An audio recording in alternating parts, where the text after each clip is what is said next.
Hello ladies and gentlemen, and welcome to episode number 18 of NWA Chicago. As always, we have a great show planned for tonight, so we take a quick look at the Starrcade Classic bracket to begin the episode here. Obviously, last week the big guy demolished Scott Steiner to put on that excellent clinic of a match they had. Honestly, it probably would have sucked, it's just the big guy squashed Scott Steiner.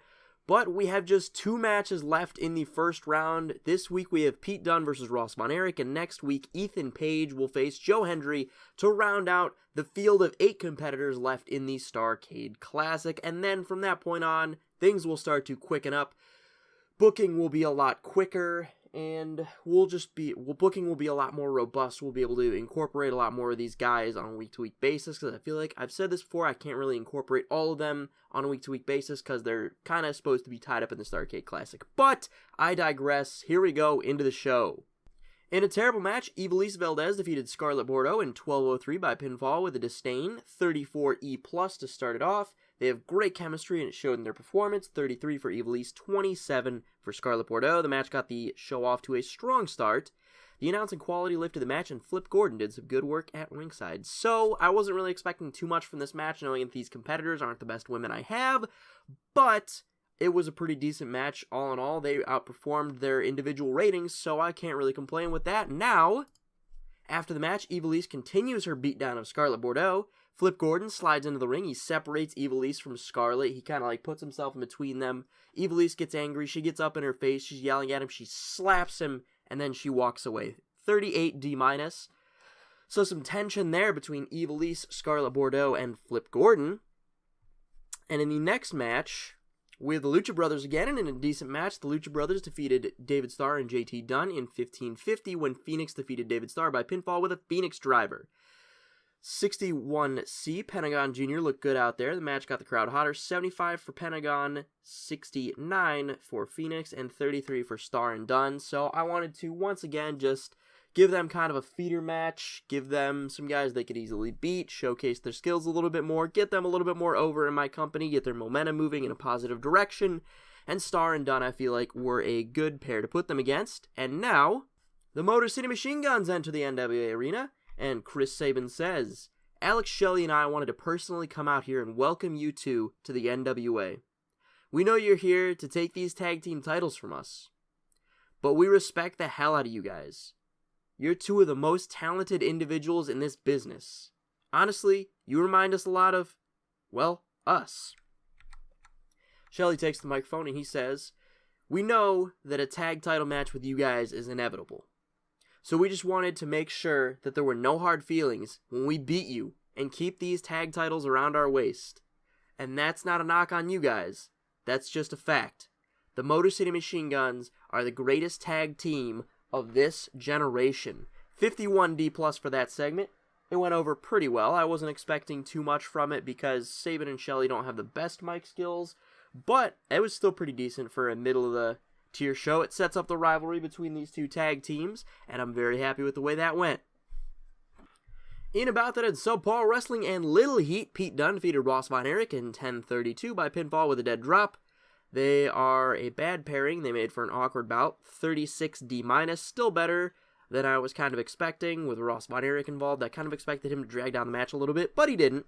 So a 36 from Dunne and a 29 from Ross Von Erich. That's alright. It wasn't super imperative that this be a great match. And now, we come back from commercial and Tenille Dashwood is in the ring. She says, I had to come out here tonight to air some frustrations I have.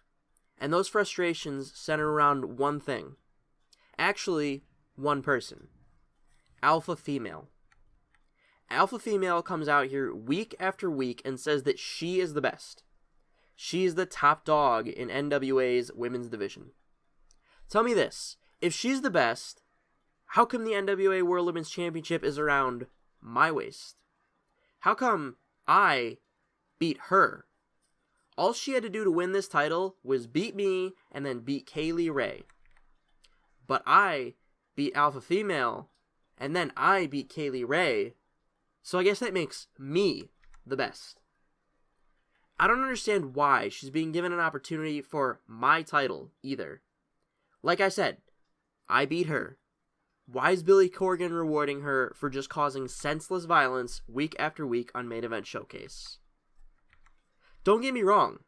I'll still beat Alpha Female just like I did before, but Alpha Female does not deserve to be in the same ring as me. 31 E+, I was hoping it would be a little bit better. Tenille Dashwood is not as good of a promo as I had expected her to be in this mod. Coming from WWE, I expected her to have better... Well, she also didn't do well without a script to follow, so that may be tying into why she didn't do too well in this one, because I remember her having some good promos earlier in this series, but a 31 E+ is definitely not what I had hoped for. It's going to drag down the show rating some, but hopefully we can make up for that later on in the show. But Tenille Dashwood calling out Alpha Female for not being a worthy contender to her championship, but she still will have to defend it against her in the future, in the coming weeks. In about that, I had decent wrestling, but didn't have much heat. Ray Horace defeated Magnus in 10:04 by pinfall with a 450 splash. 51 D+. I had a little bit higher expectations for this match, but that's just because I expected Ray Horace to carry this match, which he did. 53 for Horace and a 39 for Magnus. This was our high spots match for the week. Horace definitely carried the match. Great match for him. I wanted to give him a televised win.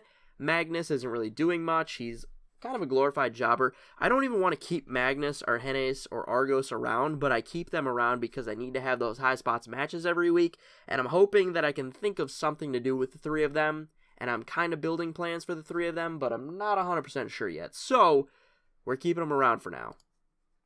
In about that, a decent wrestling but didn't have much heat. Flip Gordon defeated Tyler Bate in 11:34 by pinfall. Flip Gordon makes defense number 3 of his NWA World Television Championship. 47 for Flip Gordon and a 37 for Tyler Bate for a 47D overall match. The announcing quality lifted the match. So this is their second match. Flip Gordon bests Tyler Bate. If you remember all the way back to one of the first few weeks of NWA Main Event Showcase, Flip Gordon was calling out Tyler Bate, and Tyler Bate bested Flip Gordon. But here, Flip Gordon beats Tyler Bate. And after the match, Gordon picks up Bate, brings him to his feet. Bate asks for a microphone, and he says, "A few months ago, Flip Gordon challenged me for this very title. I walked out of that match as champion. A lot has changed since that night, however. Tonight, Flip Gordon walks out with this championship. Flip, you're a hell of an athlete and a great competitor. I can't wait for our next match, and I have no doubts that that match will be the finals of the Starrcade Classic." They shake hands, Bate exits the ring, and Flip gets an ovation. 36 D-. Scarlett Bordeaux helped out Gordon during this segment, so Tyler Bate trying to call his shot, saying it's going to be Bate versus Gordon in the finals of the Starrcade Classic.